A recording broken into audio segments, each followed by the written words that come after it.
There is a painting in the Prado Museum in Madrid. Most people walk past it. It shows a young girl in a crimson court dress, lace collar, a small smile.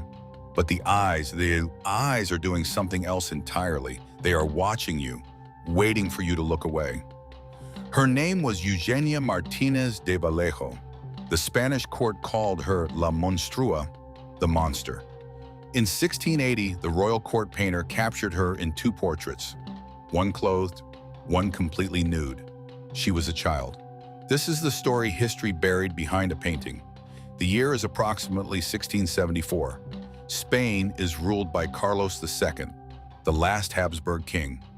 A man so ravaged by centuries of royal inbreeding that historians still debate the full extent of his suffering. His jaw was so malformed he could barely chew. He convulsed. He could barely govern. And yet, he sat on the most ceremonially rigid throne in all of Europe.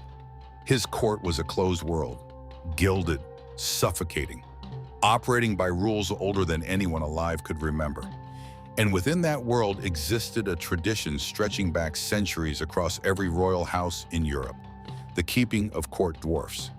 In Spanish, they were called enanos de placer, dwarfs of pleasure. They lived in the palace. They wore fine clothes.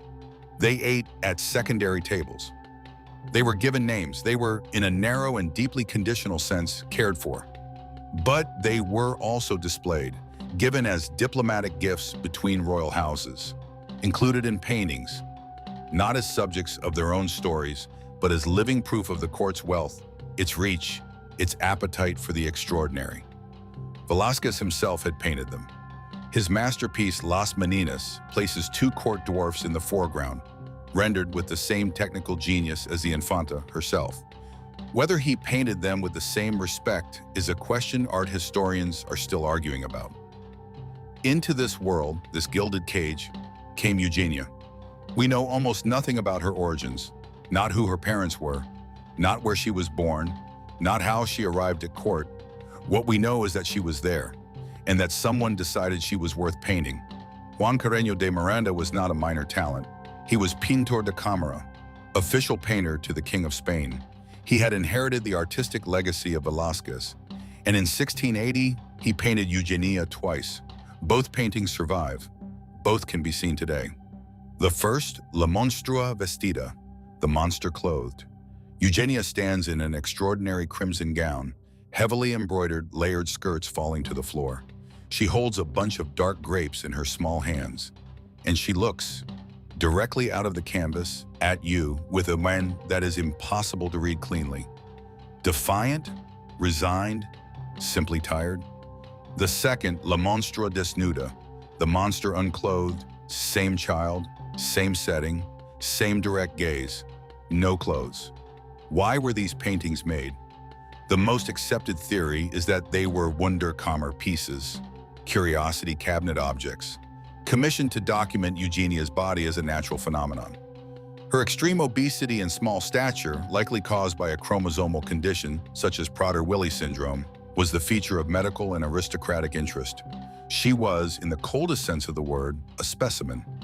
And yet, Carreño did not paint her as a freak. He gave her the crimson dress of a noble woman. He lit her face with care. He let her gaze be direct, not comic, not pitiful, not diminished. Was that a deliberate act of dignity? Or are we projecting our own values onto a man who was simply executing a commission? 340 years later, we still don't have a clean answer. What was Eugenia's daily life actually like inside those walls? This is where the historical record goes almost completely silent. She left no letters, no diary, no testimony of any kind. What we have are other people's documents about her. Court records confirm her presence in the royal household across multiple years. She received a salary, small but documented. She was part of the Queen's household, as was customary for female court entertainers. She was fed, clothed, housed. She was also watched, every day, by people who called her the monster. The institution of the court dwarf was hierarchical. There were those with greater favor, greater access, greater protection, and there were those whose usefulness faded as novelty wore off. Quietly moved to smaller rooms, given smaller salaries, gradually erased from the living record before they had even left it. We do not know which category Eugenia fell into in her later years. We do not know if she had friends. We do not know what she felt when Carreño painted her. We do not know whether she understood what those portraits would one day mean. We know her name, we know her face, and we know what they called her. That is almost all. There is an uncomfortable parallel that runs through this story. Carlos II, the king Eugenia served, was himself subject to a version of the same dehumanizing gaze. His body was documented by ambassadors and reported back to foreign courts as political intelligence. His disabilities were analyzed by physicians not for his benefit, but for the benefit of an empire that needed to know whether he could produce an heir. His physical condition was, in the truest sense, state property. He and Eugenia were both, in different ways, spectacle. Both were kept by an institution that saw their bodies before it saw them as people. Carlos II died in 1700, the last of the Spanish Habsburgs. His death ignited the War of the Spanish Succession and reshaped the map of Europe. Eugenia almost certainly outlived him, but the records fade, the palace machinery moved on, and she disappeared from the documentation of history with barely a trace. Let us go back to the paintings, because this is where Eugenia's story stops being merely historical and becomes something we have to sit with. The nude portrait of a child, regardless of the century, regardless of the cultural norms, regardless of the painter's technical genius, does not have a comfortable explanation. Modern medical historians believe Eugenia likely had Prader-Willi syndrome, a condition causing uncontrollable compulsive hunger due to hypothalamic dysfunction. This was not laziness. This was not excess. This was a body in a state of constant physiological distress, and the court's response was to call her the monster and paint her without clothes for a curiosity cabinet. The name they gave her, La Monstrua, tells us how she was categorized, not by her personality, not by her name, by what made her body unusual. And Carreño, who painted that body, did something strange within the constraints of his commission. He painted her face with care. He let her gaze be level and direct. He dressed her in the clothed portrait more richly than some courtiers. Whether that was compassion or artistry, or both or neither, we cannot know. What we can say is this: the tension between those two things, the dignity of the painter's eye and the indignity of the circumstances, is exactly why these paintings still unsettle people. They should unsettle people. And then, the record ends. We do not know when Eugenia died. We do not know where she was buried. We do not know if anyone mourned her or whether she simply disappeared from the household accounts the way a piece of furniture disappears, quietly, without ceremony, without acknowledgement. The 17th century Spanish court was extraordinarily precise about some things.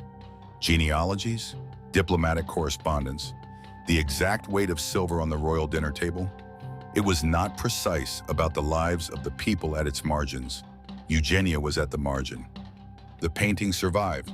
The nickname survived. The person, the specific human being with her own interior life, her own preferences, her own experience of the world, is gone, known to us entirely through other people's documentation of her body. There is something in that fact that deserves more than a footnote. Today, the two Carreño portraits are considered masterworks of 17th century Spanish painting. They have been studied by art historians, disability scholars, and medical historians. Dozens of academic papers have been written about them. And in all of that scholarship, Eugenia has occasionally been at risk of disappearing again, of becoming once more an object of study rather than a subject of her own story. What do we owe people whose lives were not preserved, who left no voice, no letters, no record of their own?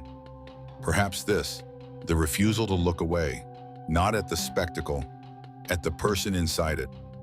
When you look at Carreño's portrait, the clothed one, the one that is easier to look at, there is a child in a red dress, holding grapes, watching you with complete stillness. She has been watching for 340 years. She has been called a monster. She has been studied, analyzed, debated, and filed away. What she has not been nearly enough is simply seen. This is Eugenia, and she deserved better than the world she was born into. If her gaze stayed with you, That's exactly why this channel exists. Subscribe for more of these stories.